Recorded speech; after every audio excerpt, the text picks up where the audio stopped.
명절 때 조카들을 만나서 저보다 한 25살 어린 조카들 만나서 이렇게 대화를 하면서 배운 새로운 기독교 개그가 있습니다. 제가 분명히 개그라고 했습니다. 듣고 그냥 웃으시면 됩니다.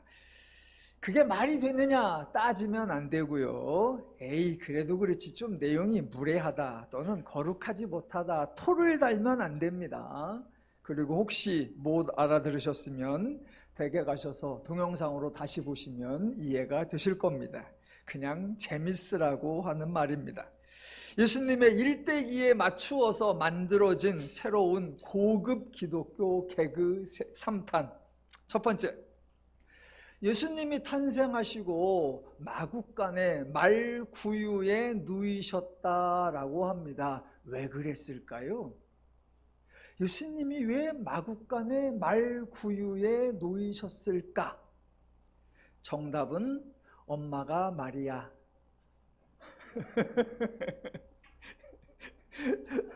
두 번째, 예수님이 성장기에 하루는 시장에 나가서 물건을 사려고 하는데 마음에 딱 드는 물건이 있었어요. 그래서 그거를 사고 싶어 하셨습니다.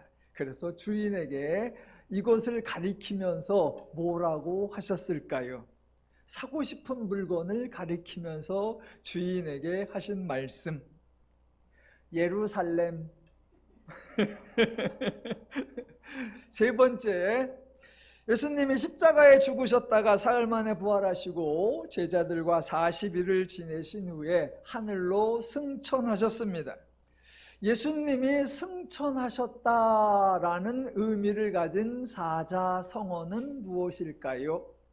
예수님, 즉 우리의 주가 승천하셨다라는 의미를 가진 사자성어. 정답은 주가 상승. 예, 설교자는 본문만 연구하는 게 아니라 다양한 분야를 두루두루 재밌게 연구하고 있음을 알아주시면 좋겠습니다.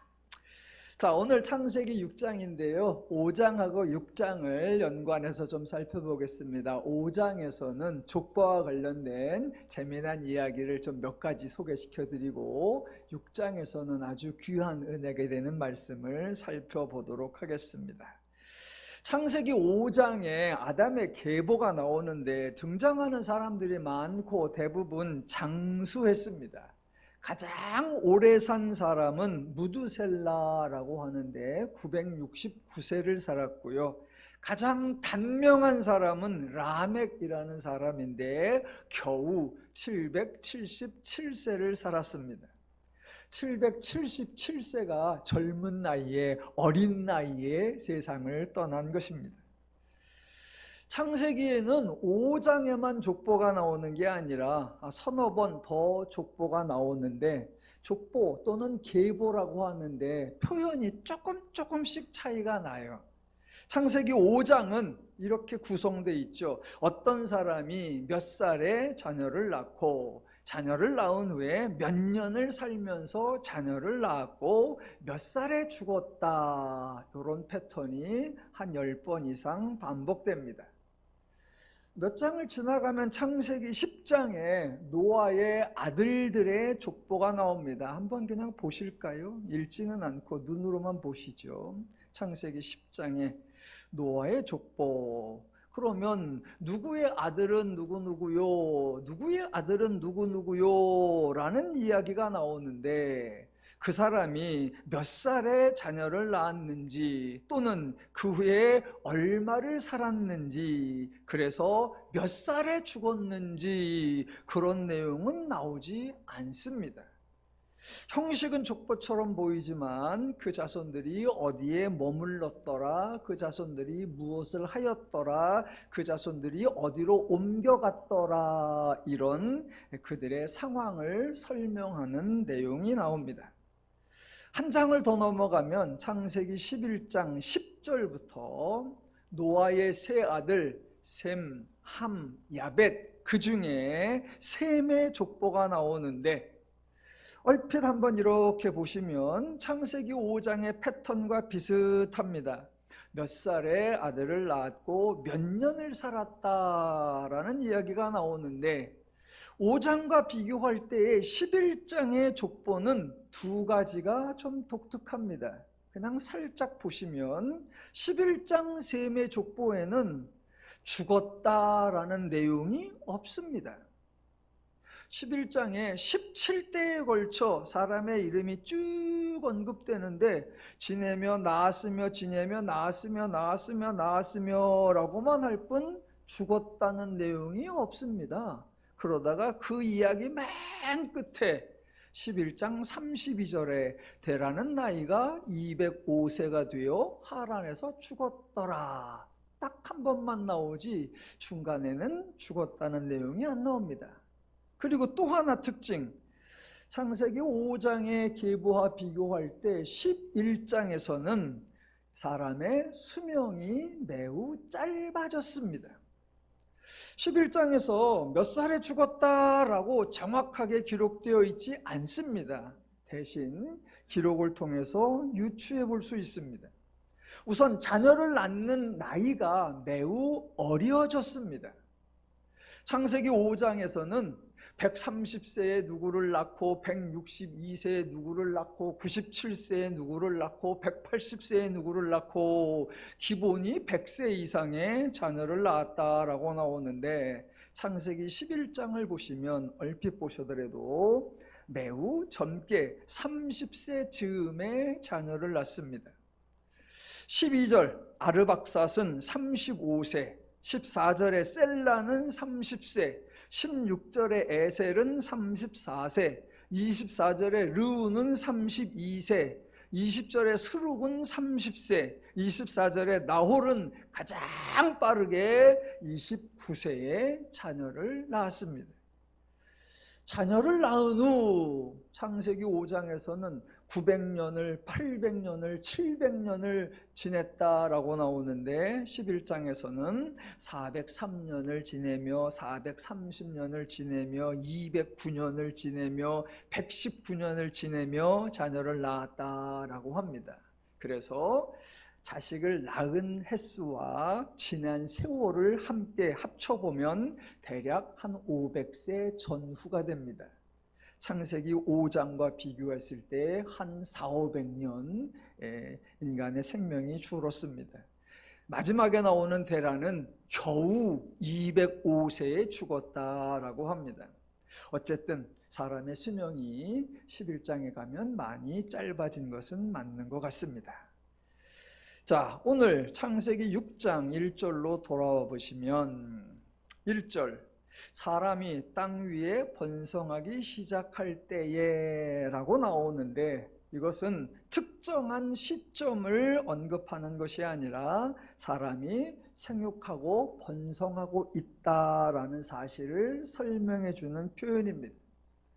그동안 자녀가 한 명씩만 태어나서 3대 독자, 4대 독자, 5대 독자가 많다가 6장에서야 겨우 갑자기 사람이 많아진 것이 아니지요.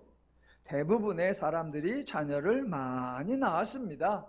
계보에 나오는 대로 첫 번째 자식을 몇 세에 낳았다라고 하고 그 다음에는 200년을 지내며 400년을 지내며 600년을 지내며 자녀들을 낳았다라고 하니까 200년, 300년, 500년, 700년 동안 계속 자녀를 낳으니까 사람이 이미 번성하고 있는 것입니다. 창세기 5장의 계보를 보면 종종 사람들이 궁금해해요. 대신 질문하기가 좀 유치해가지고 말하지 않는 것들이 있습니다. 예를 들면 이런 거죠. 900살을 산다. 그러면 여러분 몇 살까지가 유아기고 몇 살까지가 어린이에요? 그게 우리하고 같은데 노인 시대가 길어지는 건지 아니면 어린이도 길고 청년도 길고 장년도 길고 그렇게 되는 건지 50살도 애기고 100살도 어린이인가? 사춘기는 몇 살부터인가? 200살이 피 끓는 청춘인가? 창세기 5장에 의하면 가장 어린 나이에 자녀를 낳은 경우가 15절에 마할랄렐은 65세에 야렛을 낳았고 21절에도 에녹은 65세에 무두셀라를 낳았고, 우리보다 뭐 한 30년 늦기는 하지만 그렇다고 몇백 년이 늦는 건 아닌 것 같아요. 그렇다면 가장 늦은 나이에 첫째 애를 낳은 건 언젠가? 두 번째로 늦은 나이가 25절에 무두셀라는 187세에 라멕을 낳았다. 조금 늦는 것 같아요. 가장 늦은 나이는 놀라지 마십시오. 32절, 노아는 500세 된 후에 셈과 함과 야벳을 낳았더라. 물론 여기에 나오는 사람들이 모두 남자들입니다. 그래서 남자들 나이예요. 아담과 하와는 동갑이었죠. 물론 이것도 추측입니다.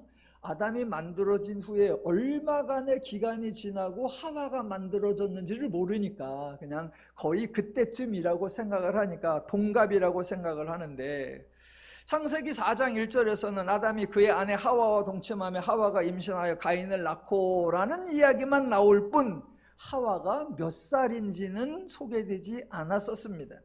대신 창세기 5장 3절을 보면 아담은 130세에 자기의 모양 곧 자기의 형상과 같은 아들을 낳아.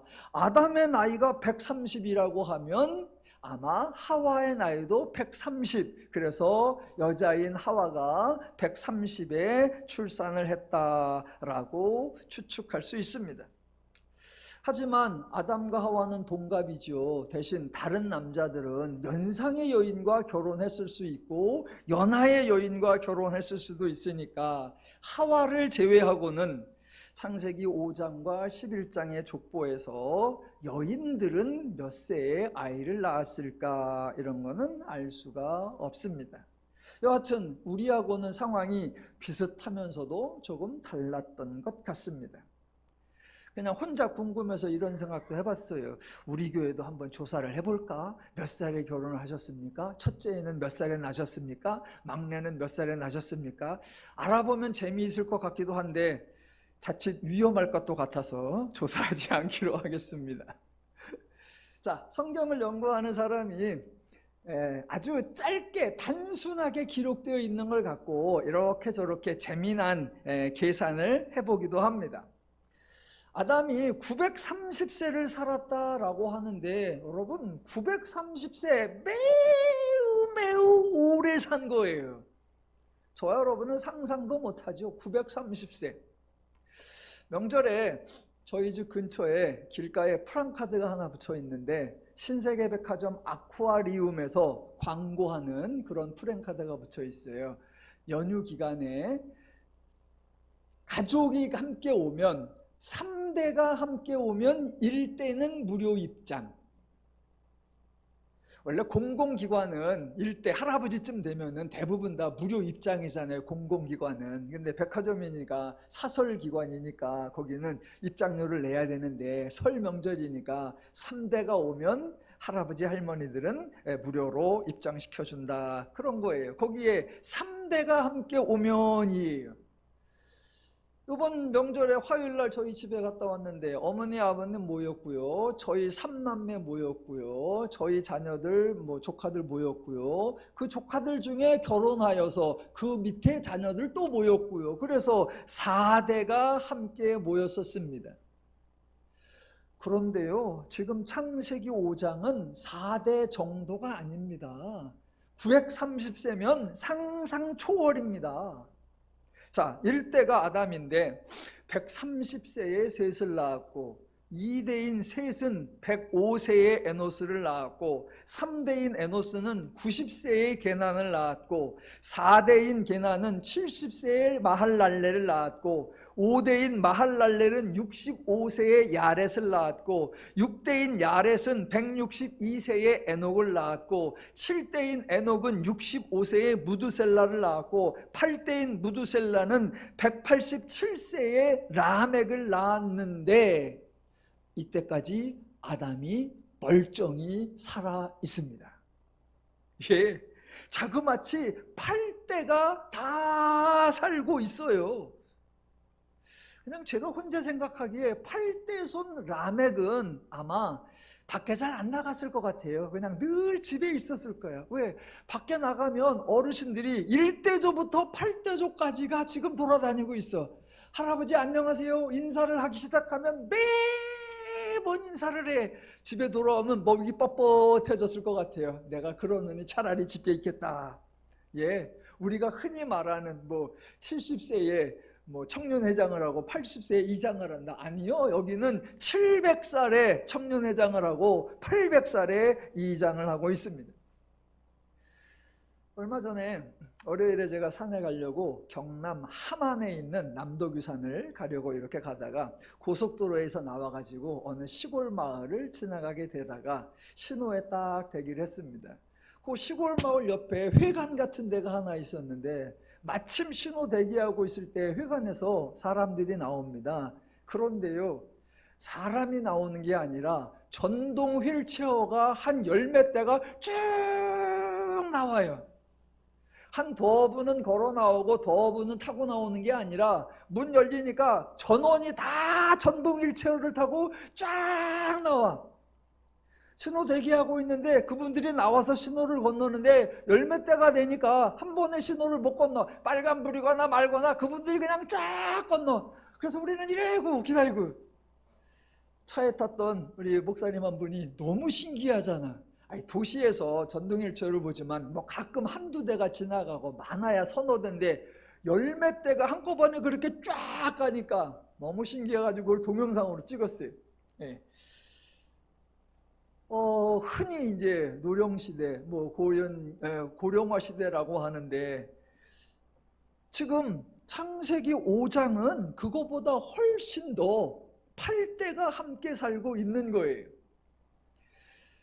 저와 여러분이 예상하지 못했고 앞으로 또 저와 여러분이 조금 더 고령화될 때 과연 어떠한 일이 일어날지 잘 모릅니다. 그래서 저와 여러분 모두가 준비를 잘 해야 될 것 같아요. 여러분 개인적으로도 노후 생활을 좀 잘 준비하시고 사회나 국가적으로도 고령화 정책을 좀 잘 써야 될 것 같습니다.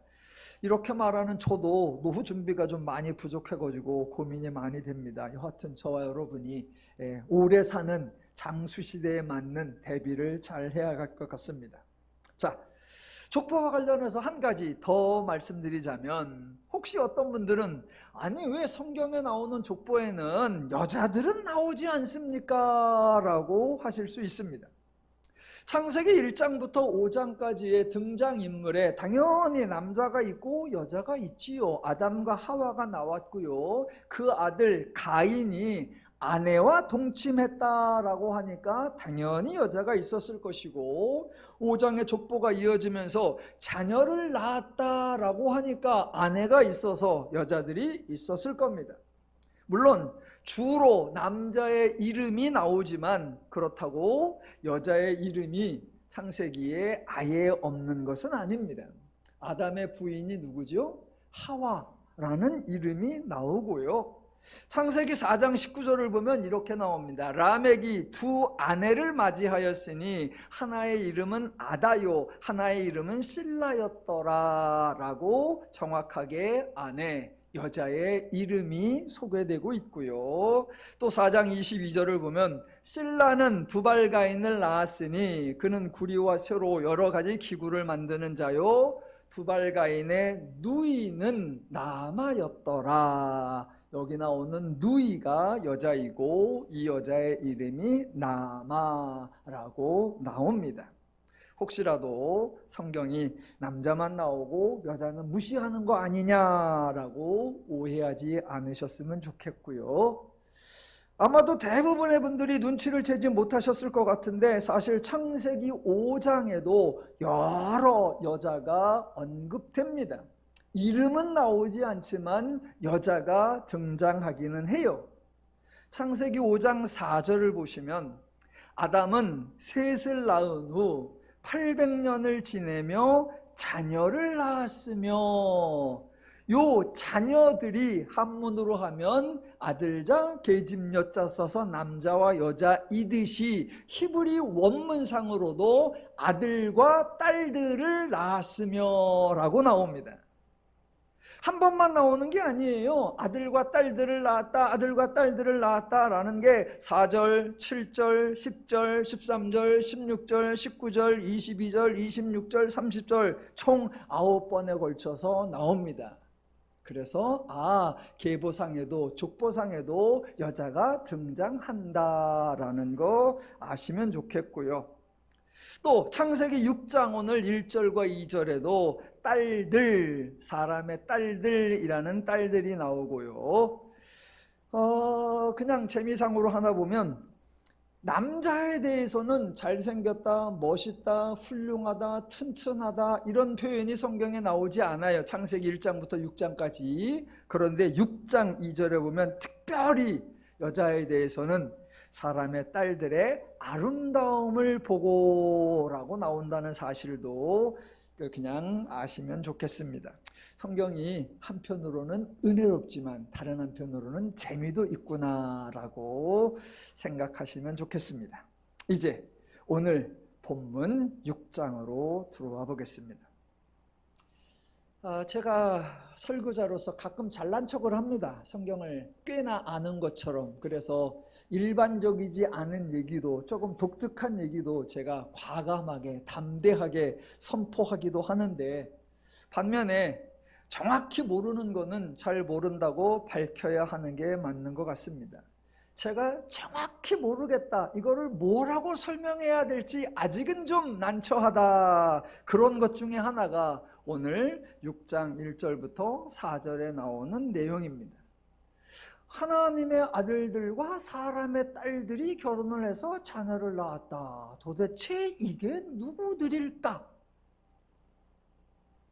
신학자들이 의견이 분분해요. 저도 설교 준비를 위해서 학생 때에도 열심히 찾아봤고 지금도 열심히 찾아보고 그랬는데 여러 의견들이 있는데 제가 쉽게 동의가 되지 않아서 여러분에게 이거라고 설명을 드리진 못하겠고요. 대신 앞으로 조금 이해가 되면 여러분에게 설명을 해드리도록 하겠고, 대신 오늘은 학자들이 이런 주장을 하는데 그거는 아닌 것 같다라는 거 두 가지만 제가 소개를 해보겠습니다. 6장 1절로 4절까지 해서 중요한 논쟁거리가 뭐냐면 하나님의 아들들이 누구며 사람의 딸들이 누구냐라는 겁니다. 이게 누구일까요? 첫 번째 아닌 것, 학자들이 하나님의 아들들은 천사들이고 사람의 딸들은 말 그대로 사람의 딸들이다라고 주장하는데 그건 아닌 것 같습니다. 학자들의 연구에 의하면 고대 유대교 문헌들에 천사가 남장을 하고 나타났다라는 표현이 있대요. 그래서 아마 이 구절도 천사와 인간 여자가 결혼한 얘기 아니냐라고 주장을 하는데, 정작 성경에는 천사와 인간의 육체관계를 언급하는 내용이 없기 때문에 그거는 아닌 것 같다. 두 번째 아닌 것 같다라는 건 본문에 나오는 하나님의 아들은 경건한 셋의 후손들이고 사람의 딸들은 불경건한 가인의 후손들이다라는 주장인데, 이거 지난주하고 지지난주에 제가 아주 열심을 다해서 설교한 것처럼 똑같은 아담의 후손들인데 그 중에 하나는 경건한 자손이고 다른 하나는 불경건한 자손으로 구분하는 거 불가능하다. 그래서 그 주장도 아닌 것 같다라고요. 대신 제가 학자들의 연구에 동의하는 게 있어서 이거는 맞는 것 같다라고 소개를 하겠습니다. 본문에 강조하려는 게 뭐냐면 하나님의 아들들이 누구며 사람의 딸들이 누구냐, 그걸 밝혀주려는 것이 아니라 여기에 나오는 남녀의 관계가 적절하지 않다라는 걸 보여준다라는 거예요. 요 사건 다음에 6장 5절부터 인간의 죄악에 대한 언급이 나오는데, 자, 사람의 죄악이 세상에 가득함과 어떤 죄악인가라는 구체적인 사건이나 내용이 등장하지 않습니다. 그래서 6장 5절 앞에 나오는 내용이 일종의 죄악의 사례를 제시하는 거다라는 주장 일리가 있다고 생각합니다. 그래서 홍수 사건 이전에 이런 부적절한 관계가 언급되고, 홍수 사건 이후에 노아가 술에 취했을 때 부적절한 관계나 행동에 대한 언급이 나오는 것으로 보아 6장 5절 앞뒤에 인간의 부적절한 죄된 모습을 소개하고 있다라고 보는 것이 좋을 것 같습니다. 다음으로 6장 5절을 읽어보겠습니다. 여호와께서 사람의 죄악이 세상에 가득함과 그의 마음으로 생각하는 모든 계획이 항상 악할 뿐임을 보시고 땅 위에 사람 지으셨음을 한탄하사 마음에 근심하시고입니다. 이 내용을 그냥 자연스럽게 받아들이면 안 되고요, 창세기 1장부터 자세하게 살펴보았어야 합니다. 이 구절을 설명하려고 저희가 1장부터 4장까지를 한 30번에 걸쳐서 강해를 해왔던 겁니다. 자, 하나님이 인간을 창조하신 이야기가 창세기 1장에도 나오고 2장에도 나옵니다. 하나님이 2번 창조했다는 얘기가 아니라 인간 창조를 2번에 걸쳐 다양한 관점으로 설명해 주고 있는 것입니다. 창조에서 가장 중요한 내용, 하나님이 하나님의 형상을 따라 하나님의 모양을 따라 인간을 창조하셨다는 것, 그 인간들을 대하는 하나님의 마음과 심정이 보시기에 심히 좋았더라 였습니다. 인간에게 하나님의 마음과 심정과 기준과 가치와 원리를 주셨고, 당연히 인간이 서로 돕는 배필이 되어 서로 사랑하고 존중하고 화목하고 평안하고 행복하게 살게 해 주셨습니다. 그렇게 아름답게 창조된 인간이기에 남자와 여자에게 복을 주시며 생육하고 번성하여 땅에 충만하라 라고 하셨습니다. 하나님의 마음을 가진 남자와 여자가 계속 늘어나고 계속 많아지고, 그렇게 남자와 여자가 계속 즐겁고 신나고 행복하게 살기를 기대하신 겁니다. 이게 성경이 강조하는 인간 창조에 대한 내용입니다. 어디에도 인간에 대한 부정적인 내용이 없고 비판적인 내용이 없고 염려하거나 걱정이 될 만한 내용이 없습니다. 그런데 갑자기 창세기 6장 5절에서는 인간에 대한 전혀 다른 내용이 기록되어 있는 겁니다.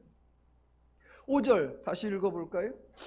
여호와께서 사람의 죄악이 세상에 가득함과 그의 마음으로 생각하는 모든 계획이 항상 악할 뿐임을 보시고.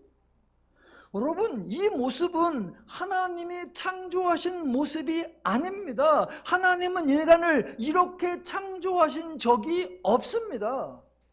그런데 저와 여러분을 당황스럽게 하는 게 6절이죠. 땅 위에 사람 지으셨음을 한탄하사 마음에 근심하시고, 7절 끝에도 이는 내가 그것들을 지었음을 한탄함이니라. 아니, 왜 하나님이 한탄하십니까? 혹시 하나님이 인간을 이렇게 창조하셨다면 한탄하셔야 하고 근심하셔야 합니다. 하지만 하나님이 이렇게 창조하지 않으셨어요. 또 그래, 하나님이 이렇게 창조하시지는 않았지만 인간이 죄를 범하니까 하나님이 심판하고 하나님이 징계를 내려서 결국 인간이 이렇게 되도록 만드셨다라고 하면 하나님이 한탄하셔야 하고 하나님이 근심하셔야 합니다. 하나님이 책임을 지셔야 하는 게 마땅합니다. 하지만 하나님은 인간을 이렇게 창조하지도 않으셨고 인간을 이렇게 변질시키지도 않으셨습니다. 그러면 하나님이 한탄하실 이유가 전혀 없습니다. 하나님이 근심하실 책임이 없습니다. 하나님이 인간 창조에 대하여 비관하실 이유가 없습니다. 창세기 1장, 2장에는 하나님이 인간을 창조하는 이야기가 나왔었죠. 3장에는 아담과 하와의 행동이 나왔었죠. 4장에는 가인과 아벨의 행동이 나왔었죠. 5장에는 아담의 계보가 나왔었습니다. 그런데 잘 생각해 보시면 창세기 1장부터 5장까지에 인간이 변했다, 인간이 달라졌다, 인간이 타락했다, 인간이 죄인이 되었다, 이런 표현은 한 번도 나오지 않습니다. 기독교에서 자주 사용하는 표현들이 있죠. 하나님을 기준으로 할 때 인간이 하나님의 형상과 모양을 잃어버렸다, 인간이 하나님에 대하여 죽었다, 이런 표현도 창세기 1장부터 5장까지에 나오지 않습니다. 어떤 측면으로도 인간의 존재가 달라졌고, 인간의 본성이 바뀌었고, 인간의 마음과 기준이 변질되었고, 인간의 가치와 의미와 개념이 왜곡되었다, 이런 유형의 언급은 한 번도, 한 구절도, 한 마디도, 한 단어도 나오지 않습니다. 그래서 많은 분들이 기독교한테 따져요. 야, 니네가 그렇게 중요시 여기는 성경을 보니까 죄인이라는 말 없네, 타락했다는 말 없네, 죽었다는 말 없네, 왜 기독교가 과장하고 확대하고 무리하게 신학적 주장을 만들어내느냐라고 조롱하고 따지기도 합니다. 그냥 일반인이 성경을 그냥 순서대로 쭉 읽어보다 보면 창세기 3장에서 아담과 하와라는 사람이 있는데 선악을 알게 하는 나무의 열매를 먹었구나.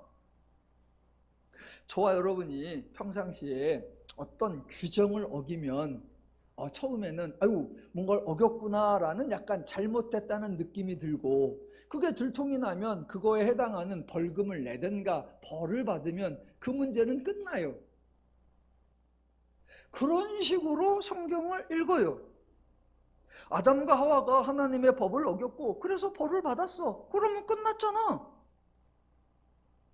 우리가 세상에 살면서 법을 하나 어겼다고 해서 우리의 존재가 변한다고 생각하지 않고, 우리가 규율을 하나 깨뜨렸다고 해서 우리의 속성과 우리의 성품이 바뀌었다라고 말하지 않습니다.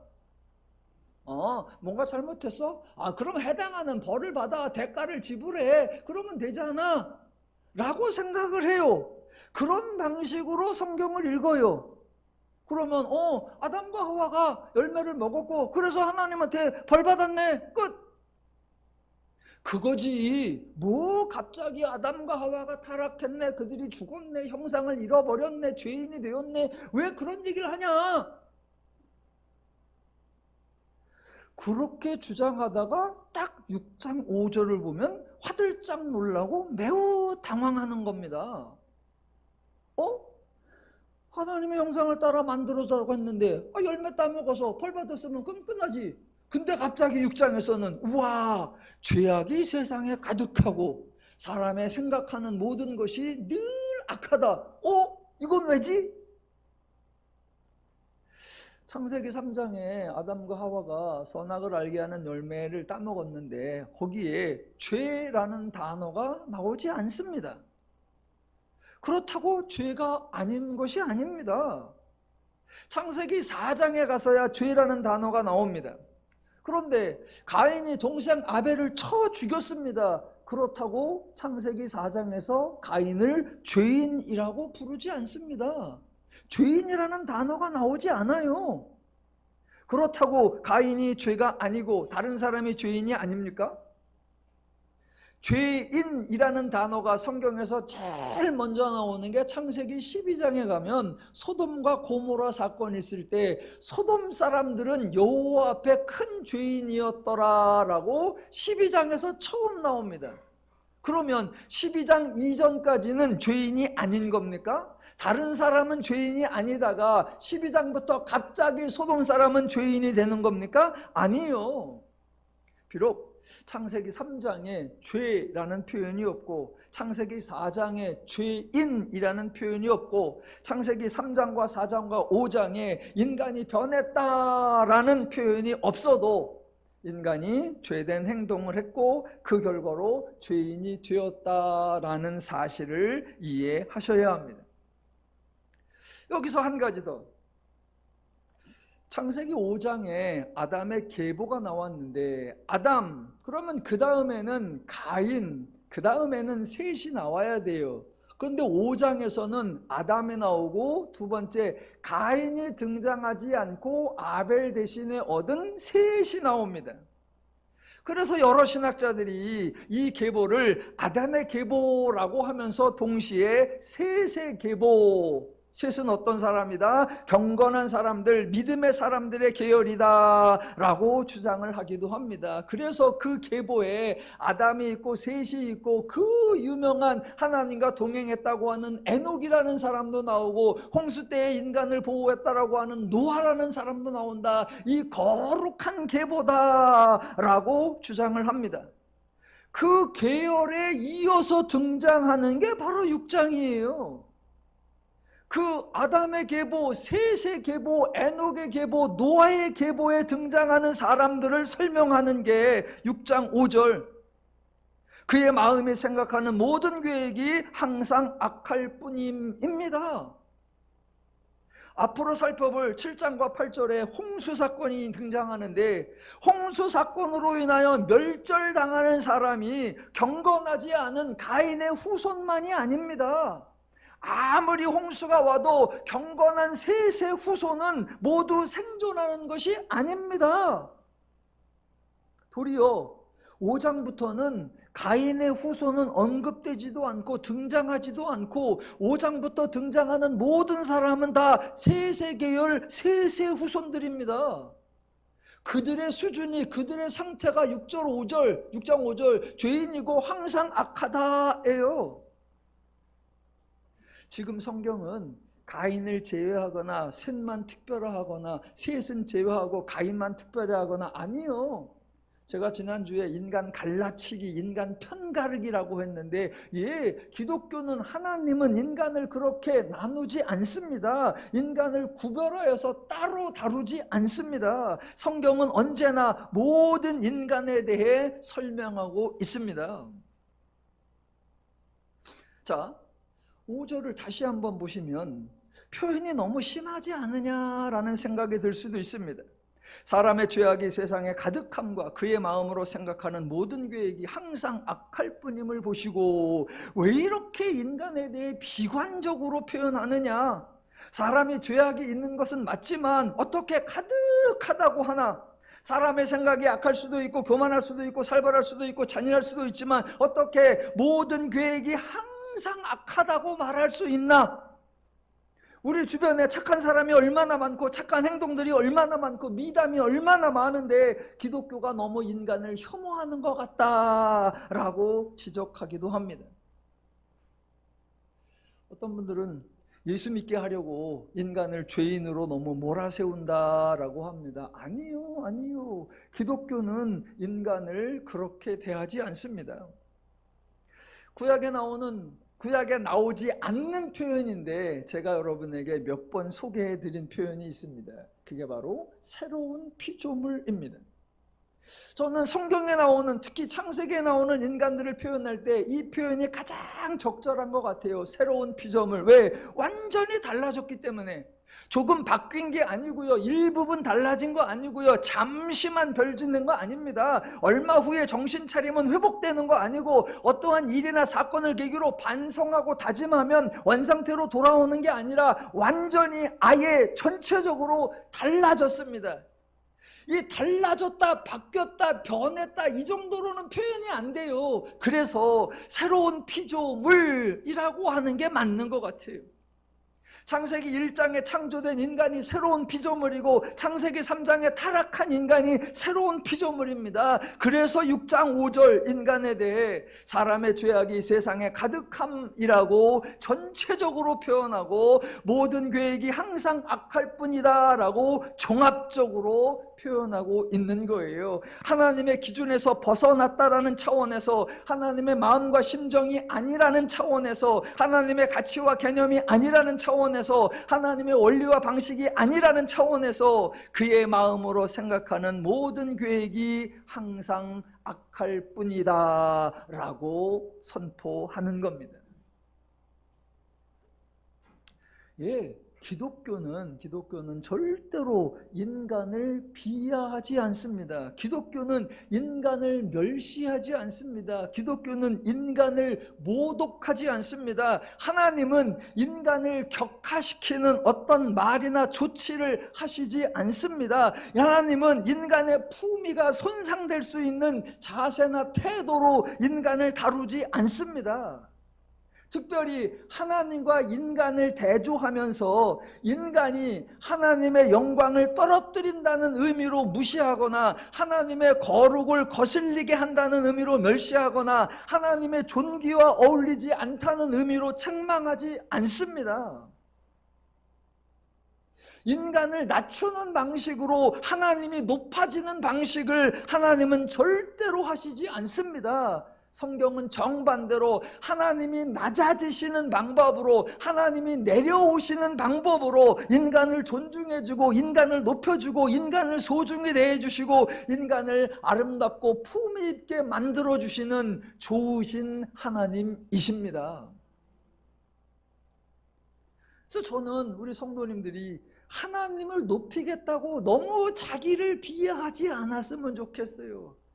하나님은 영광 중에 있고 우리는 버러지 같은 인생들입니다. 그러지 않으셨으면 좋겠어요. 하나님은 존귀 영광 다 받으시고 저는 가시밭길과 멸시천대를 당하겠습니다. 안 그러셨으면 좋겠어요. 하나님 때문에 버러지 같은 제가 이렇게 소중한 생명이 되었습니다. 하나님 때문에 세상에서 대접받지 못하던 제가 존귀한 품위를 얻게 되었습니다. 하나님 감사합니다. 하나님 때문에 인간답게 살아봅니다. 이래야지요. 자, 하나님은 인간을 비하시키지 않고 도리어 하나님이 낮아져서 인간을 높여주신다. 자, 그런 하나님의 모습이 오늘 본문에도 담겨 있습니다.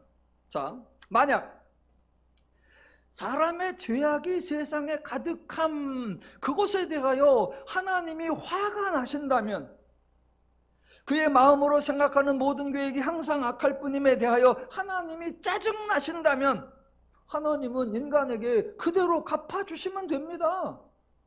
죄악에 대하여 형벌을 내리면 당연하고 항상 악함에 대하여 징계를 내리면 당연한 거예요.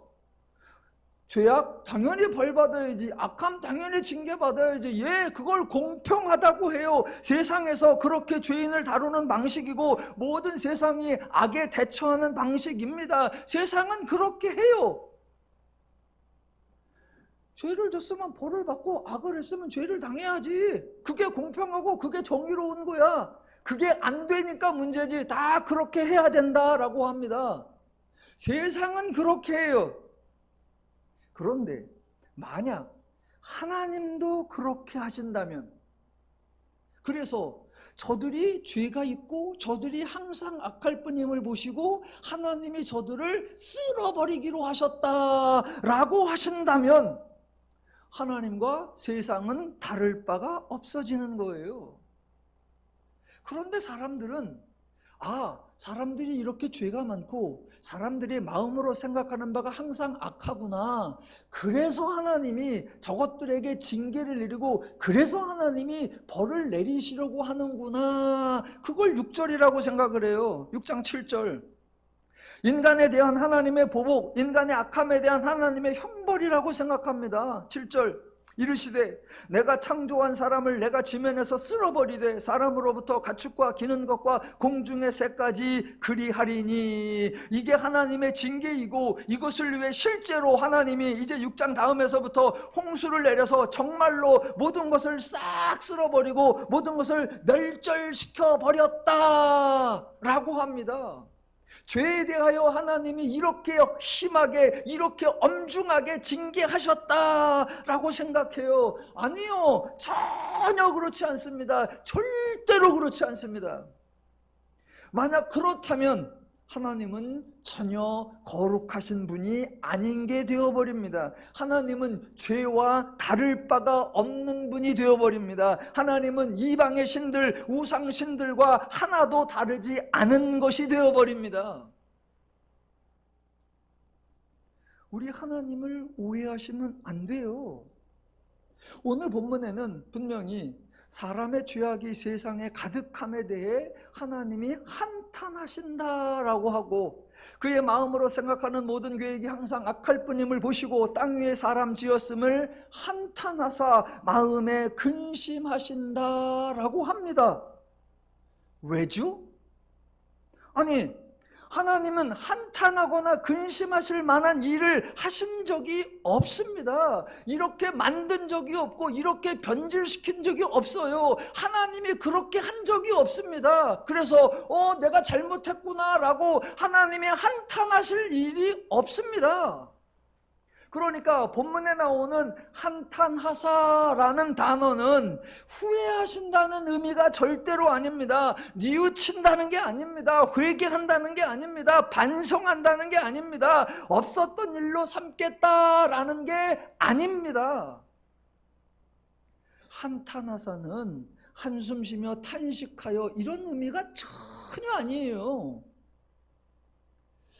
하나님이 후회하지 않는다, 하나님이 뉘우치지 않는다, 하나님이 반성하지 않는다, 이런 거는 하나님은 감정이 없다 그런 의미가 아니고, 하나님은 냉정하다 그런 의미가 아니고, 하나님은 매우 독하다 이런 의미가 아니라 하나님은 실수하지 않으신다라는 거예요.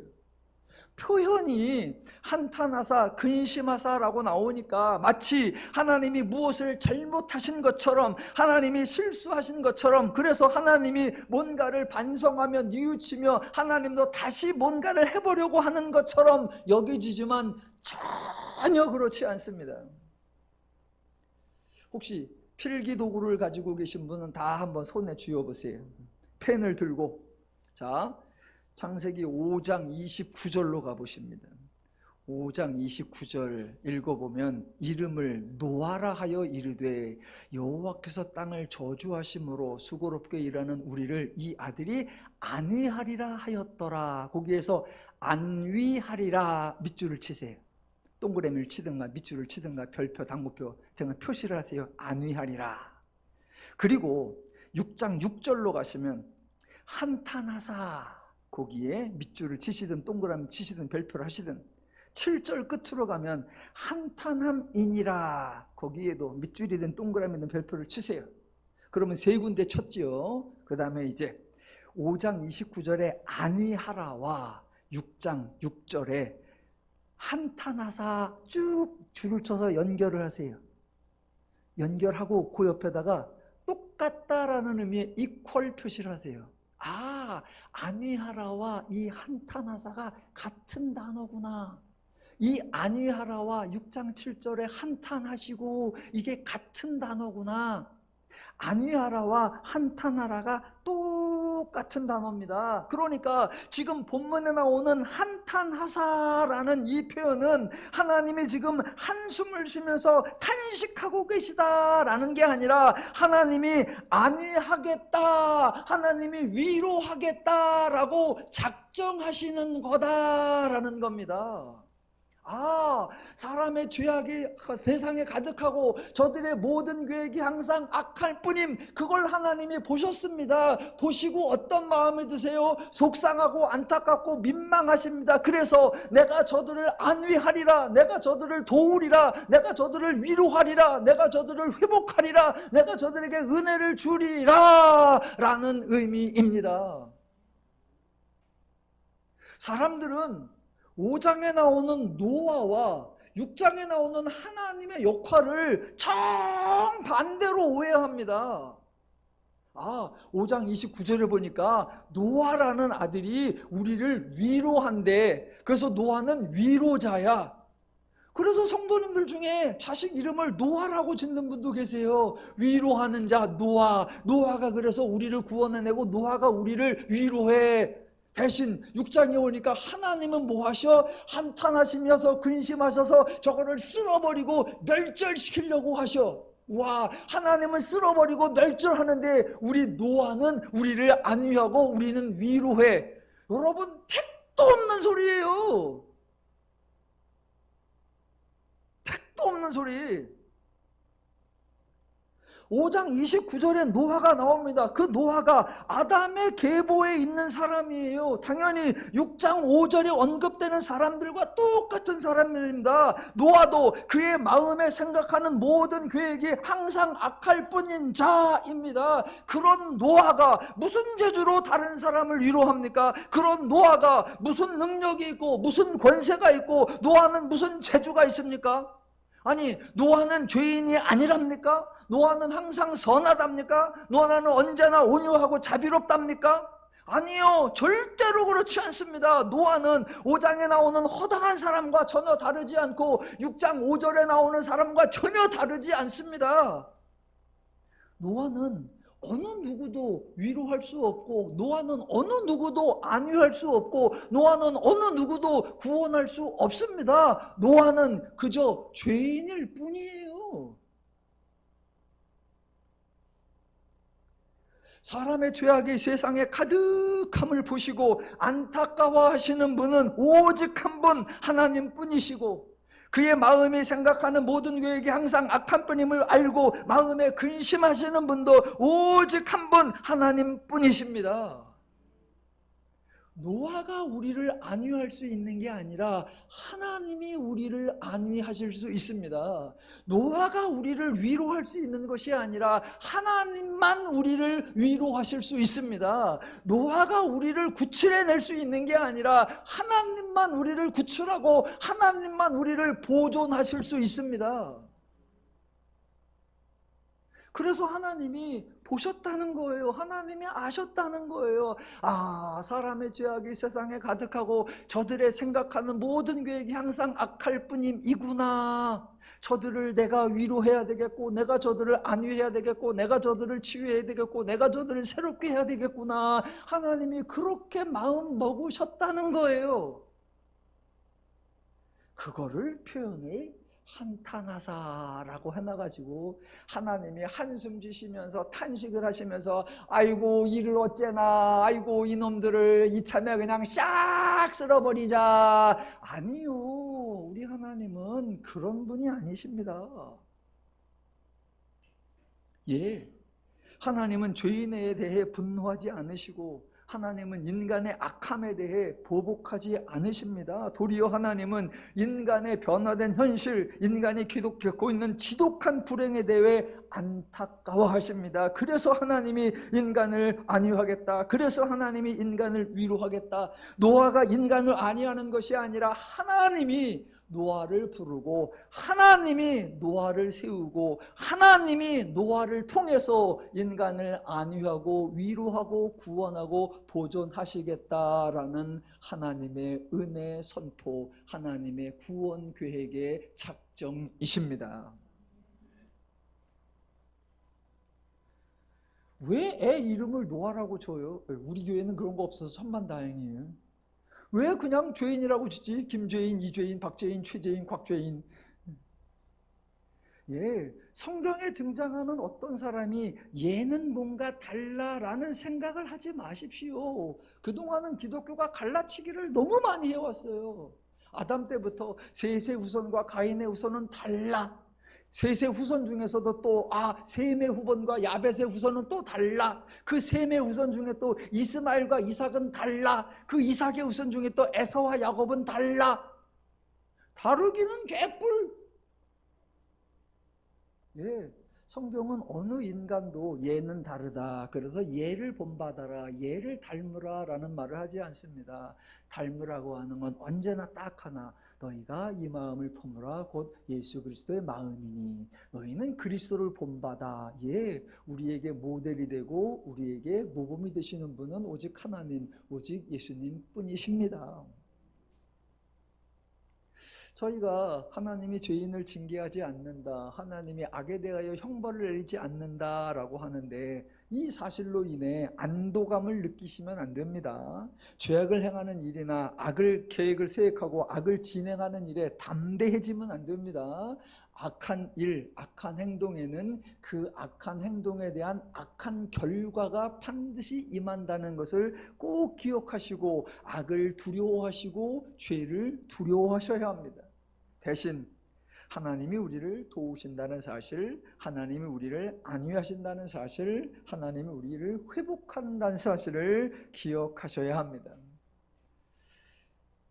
혹시 세상에 살아가시면서 귀한 분들을 만나실 수 있죠. 내가 연약할 때, 내가 부족할 때 나를 도와주고 나를 후원해주고 나를 격려해준 나의 위로자나 나의 응원자, 나의 안위자, 그런 분들을 만나십니까? 예, 다행이십니다. 주변에 그런 분들이 많으셨으면 좋겠습니다. 그런데 혹시 주변에 그런 분들이 있는가 하면 나를 조금 모함하는 사람도 있고 나를 넘어지게 하는 자들도 있고 내 마음을 불편하게 하는 자들도 있고 내가 매우 곤고한데 그 어느 곳에서도 내가 안식처를 구하지 못하고 내가 위로를 받지 못하고 내가 힘을 얻을 수 없는 것 같아서 혹시라도 좌절이 되고 절망이 되고 낙담이 되신다면 그때 하나님을 꼭 기억하시기를 축원합니다. 하나님은 때로는 우리가 알 수 있게, 때로는 우리가 알지 못하게 하지만 언제나 우리를 도와주고 계시는 분임을 기억하시기를 주님의 이름으로 축원합니다. 하나님은 언제나 우리 편이시고 우리를 축복하시는 분임을 아시고 그 하나님으로 인해 평안하고 안식하고 행복하시기를 주님의 이름으로 축원합니다. 기도하겠습니다.